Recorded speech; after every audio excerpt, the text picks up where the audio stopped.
Jahnavi missing కేసులో అసలు ఏం జరుగుతూ ఉంది? జాహ్నవి మిస్ అయ్యి ఇప్పటికే దాదాపు 20 రోజులు గడిచిపోయింది. కానీ ఎలాంటి చిన్న అప్డేట్ కూడా రాలేదు. సో, మనం కొన్ని రోజుల క్రితం చూస్తే గనక 10 రోజుల క్రితం చూస్తే వారి పెంపుడు కుక్క ఏదైతే ఉందో వారి పెంపుడు కుక్క తిరిగి రావడం జరిగింది. కొన్ని కారణాల వల్ల పెంపుడు కుక్క మరణించడం కూడా జరిగింది. ఈ మరణం వెనకాల ఎన్నో అనుమానాలు వ్యక్తమయ్యాయి. సో, చాలామంది దీనికి ఏదో చేసుండొచ్చు. వాళ్ళ ఇంట్లో వాళ్ళే ఇంకేదైనా చేసుండొచ్చు అని చెప్పేసి కూడా చాలామంది డౌట్ పడ్డారు. సో, ఎట్టకేలకి ఇప్పుడు దాని పోస్ట్‌మార్టం రిపోర్ట్ అయితే బయటకు రావడం అయితే జరిగింది. వారి పెంపుడు కుక్క ఏదైతే ఉందో, ఆ పెంపుడు కుక్క మరణం వెనకాల మరి ఏం జరిగింది అనేది ఒక్కసారి చూస్తే గనక, ఆ రిపోర్ట్‌లో ఏముందని చూస్తే గనక, అది అనారోగ్యంతోనే చనిపోవడం జరిగింది.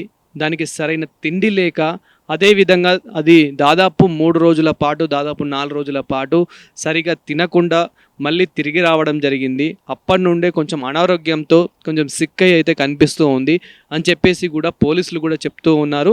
సో, అనారోగ్యంతో అది చనిపోయింది అని చెప్పేసి ఇప్పుడైతే రిపోర్ట్ అయితే రావడం జరిగింది. కానీ ఇది చనిపోకముందు, ఈ రిపోర్టు రాకముందు ముఖ్యంగా ఎలా చనిపోయింది? దీనికి ఏదైనా విషం పెట్టుండొచ్చా? ఇంకేదైనా అయ్యుండొచ్చా? అని చెప్పేసి అయితే చాలామంది అయితే డౌట్ పడడం జరిగింది. సో, ఇప్పుడు మనం ప్రస్తుతం చూసుకుంటే కనుక వాళ్ళ తల్లిదండ్రుల పరిస్థితి కూడా ఇదే విధంగా ఉందని మాట్లాడుకోవచ్చు. ముఖ్యంగా వాళ్ళ తల్లి పరిస్థితి అయితే చాలా దారుణంగా ఉందని చెప్పుకోవాలి. తను ఆసుపత్రిలో చికిత్స పొందుతుందని చెప్పుకోవాలి. తన ఆరోగ్యం బాలేక. అంటే ఒక కూతురు తప్పిపోతే ఒక తల్లికి ఎంత ఆవేదన ఉంటుంది, ఒక తల్లికి ఎంత బాధ ఉంటుంది, ఒక తల్లికి ఎంత ఏడుపు ఉంటుంది అనేది అయితే ప్రతి ఒక్కరికి తెలిసిందే. ఇప్పుడు ఆ తల్లి ఏడుపు, ఆ తల్లి బాధ చూస్తూ ఉంటే మనకే బాధ అవుతున్న పరిస్థితి మనకు కనిపిస్తుంది. ముఖ్యంగా తన ఆరోగ్యం బాగాలేక, అంటే దాదాపు 20 రోజుల నుంచి తను సరిగ్గా తినకుండా, తన పాప ఇంకా తిరిగి వస్తుందని చెప్పేసి, తన పాప తొందరలోనే వస్తుందని చెప్పేసి పాప కోసం కళ్ళ నిండా ఎదురు చూస్తున్న వాళ్ళ తల్లిని చూస్తూ ఉంటే ఎంతో బాధేస్తుందని చెప్పాలి. ఏదేమైనప్పటికీ పోలీసులు కూడా ఫస్ట్ రోజు నుంచే వాళ్ళు ముందుగా 200 మంది పోలీసులతో పాటు 10 బృందాలుగా విడిపోయి ప్రతి చెట్టున 40 ఎకరాల పామాయిల్ తోట ఏదైతే ఉందో ఆ పామాయిల్ తోటను కూడా విత్ డ్రోన్ల సహాయంతో, డాగ్స్ స్క్వాడ్స్ సహాయంతో ప్రతి చోట వాళ్ళైతే వెతకడం జరుగుతూ ఉంది.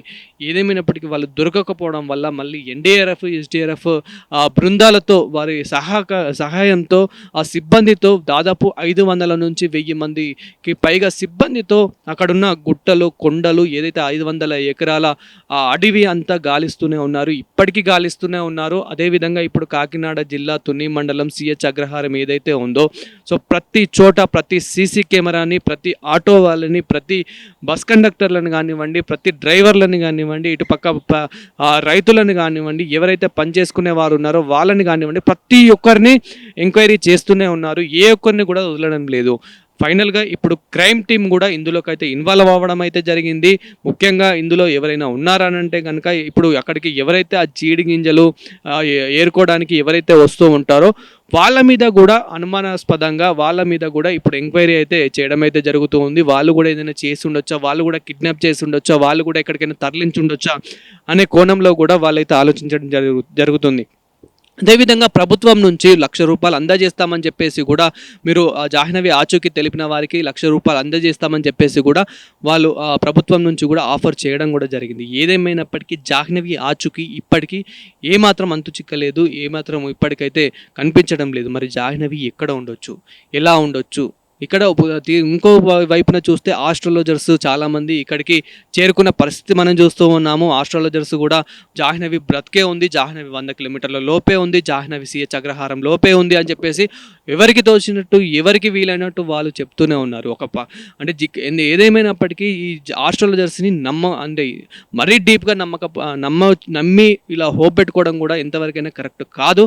సో, ఒకసారి ఈ ఆస్ట్రాలజర్స్ని పక్కన పెడితే కనుక పోలీసులు మాత్రం గాలిస్తూనే ఉన్నారు. అదేవిధంగా వాళ్ళ స్టైల్లో వాళ్ళు ఎంక్వైరీ చేస్తూనే ఉన్నారు, వాళ్ళ స్టైల్లో వాళ్ళు ప్లాన్స్ చేస్తూనే ఉన్నారు. మనం చూసాము ఒక వారం రోజుల క్రితం ఒక ఫిషింగ్ ఏరియాకి ఒక ఏదైతే బార్డర్ ఉందో ఆ బార్డర్లో కూడా కూడా వాళ్ళు కొన్ని బొమ్మలను కట్టడం జరిగింది. ఆ బొమ్మలనికి కూడా మాంసం పెట్టడం జరిగింది. అంటే ఏదైనా అడవి మృగం వచ్చి ఏదైనా దాడి చేసి ఉండొచ్చా అనే కోణంలో కూడా ఆలోచించి అలా ప్లాన్ చేసి ఆ బొమ్మల్ని కూడా కట్టడం జరిగింది. ఆ అడవి మృగాలైతే ఇలాంటివి చేసుండకపోవచ్చు అని చెప్పేసి కూడా పోలీసులైతే చెప్పడం అయితే జరుగుతూ ఉంది. ఎందుకంటే చేసుండొచ్చైతే గనుక ఏవైతే ఆ బొమ్మలు ఉన్నాయో ఆ బొమ్మల్ని అక్కడనే అవి మింగేటివి, ఆ బొమ్మల్ని ఏదో ఒకటి చేసేటివి, మృగాలు వచ్చేటివి అని చెప్పేసి అయితే పోలీసులు చెప్తూనే ఉన్నారు. సో అదేవిధంగా ఏమన్నా చేసున్నా కానీ అక్కడ జాహ్నవి అట్లీస్ట్ డ్రెస్ పీస్ అయినా దొరికేది. ఆ పీస్ ఎట్లాంటిది కూడా మనకు అక్కడ కనిపించట్లేదు. అండ్ అదేవిధంగా అక్కడ ఉన్న బోర్వెల్స్లో ఏమైనా పడుండొచ్చా, ఏమైనా బావిలో పడుండొచ్చా, ఏమైనా ఏదైనా ఎత్తుకెళ్ళి ఉండొచ్చా అనే కోణంలో కూడా ప్రతి చోట ప్రతి వనువున పోలీసులు అయితే వెతకడం అయితే జరిగింది. కానీ ఇంకా జాహ్నవి ఆచూకీ అయితే చిన్నగా కూడా దొరకలేదు. కానీ ఏదేమైనప్పటికీ పోలీసులు మాత్రం మేము పట్టుకుంటాము, జాహ్నవిని తీసుకొస్తాము, క్షేమంగానే తీసుకొస్తామని చెప్పేసి ఇటు పక్క పోలీసులు అయితే చెప్తూనే ఉన్నారు. అదేవిధంగా వాళ్ళ తల్లిదండ్రులు, బంధుమిత్రులు కూడా కంటి నిండా జాహ్నవి వస్తుందని చెప్పేసి, క్షేమంగా వస్తుందని చెప్పేసి వాళ్ళైతే దాదాపు 20 రోజుల పాటు ఎదురు చూస్తూనే ఉన్నారు.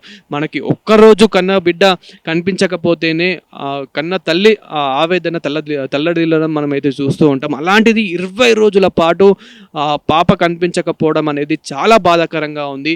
మరి పాప ఎక్కడ ఉన్నా కానీ క్షేమంగా ఉండాలి, క్షేమంగా ఇంటికి చేరుకోవాలని చెప్పేసి మన ఆంధ్రప్రభ నుండి అయితే కోరుకుందాము.